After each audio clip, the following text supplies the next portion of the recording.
Hi, good to see you again. So in this video, we'll be looking at the inverse meta model. So as you know, the NLP Meta Model is a linguistic tool that is used to gather high quality information. And if I remember correctly, that's not the original purpose. I think I remember Richard Bandler saying that at first it was used as a tool to influence the listener, much like the Milton model. So whereas with the NLP Meta Model, the aim is to wake up the listener and bring them out of the dream of the mind, with the inverse meta model, the aim is to direct the listener to go inside their mind to access and mobilize their resources. Also drives them into a trance. Now, both ways can be used to help facilitate positive change. There are three categories with a number of distinctions in each in the meta model. So the acrostic MLCCP NUS makes it easy to remember. Now they're listed in order of importance and utility. So we start with distortions and we get mind reads, loss performative, cause and effect, complex equivalence and presuppositions. And then in generalizations, we get universal quantifiers, modal operators. And in the category of deletions, we get normalizations, unspecified verbs, and simple deletions. So let's take a look at mind reads. Let's say someone says, "I know what you are thinking." And you could challenge that mind read by saying, "Well, how do you know what I'm thinking?" And hopefully this wakes them up a bit and they might actually reply by saying, "Well, what are you thinking?" In this way, you bring them out of trance.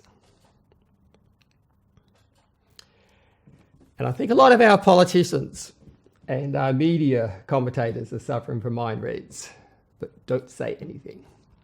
Okay, however, when you use the inverse meta model, you use the language patterns consciously to influence the listener towards your outcomes. In a way, you use the inverse meta model to drive the listener into trance. So practice with using the meta model in both ways helps you to be more conscious of your language patterns and makes you a much more effective and influential speaker. Now, the way to practice the inverse meta model is to think of something. It could be anything like getting a haircut, right? And then you work from there. So you might say, okay, starting with my reads, "I know that you are about ready for a haircut." Then we go to your loss performatives and say, "Well, since you have that job interview coming up, it will be the best thing for you to do." And then go to cause and effect, saying a new haircut will make you feel more confident when you walk into the interviewer's office. And then we get to complex equivalence, and that means you will quickly establish rapport with the interviewer and present yourself in a relaxed and confident manner. It's fun, isn't it? And then you get to presuppositions.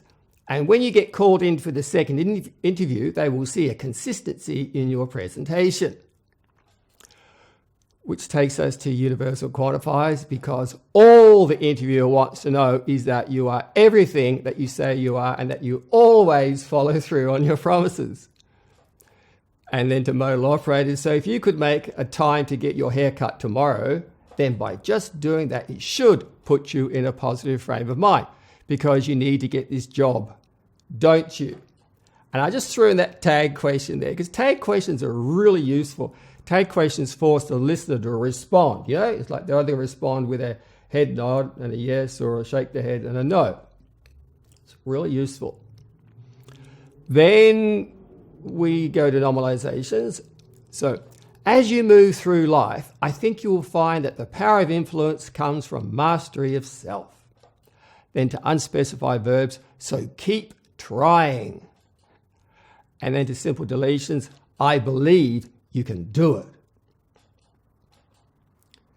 So that's how you use the inverse meta model. That's how you use the inverse meta model. And I remember I got into NLP back about 1984, and then I learned the NLP Meta Model from Leslie Cameron Bandler's book, something about sexual dysfunction or something or other. Leslie Cameron Bandler was married to Richard Bandler. And then I remember seeing some videos, Richard Bandler's videos in 87 or whatever. And he said, look, when you learn the meta model, what you've got to do is you've got to write it out and put it in your pocket, carry with you wherever you go. Well, I did that. I wrote it out and put it in my pocket, but then I'd get home and, oh, what's this? And I forgot about it. So what I think he was saying is just like, hey, you know, you've got to find a way to remind yourself to use the meta model. So it's really good like to practice at home like this. Just get an example like I used there, which was like anything, like getting your hair cut or whatever, doesn't matter. Doesn't matter, just find something. And then you just actually just run through the meta model, the inverse meta model in this way. And just practice. Just take every opportunity to practice. When you're with somebody and you want to bring them out of trance, but then actually other times it might be, well, hey, why don't we just put the person back into trance and just lead the person and just see, you get the push-pull thing actually happening, all right? Just have fun with it and just be conscious, be aware, and be a good person. Don't manipulate people. Be a good person. Okay, so take time to practice. I know it will pay off for you. And if you've not done so, please feel to join us over at the Facebook NLP Hypnotherapy group. And stay tuned to this channel and look out for upcoming videos. All the best. See you soon. Bye-bye.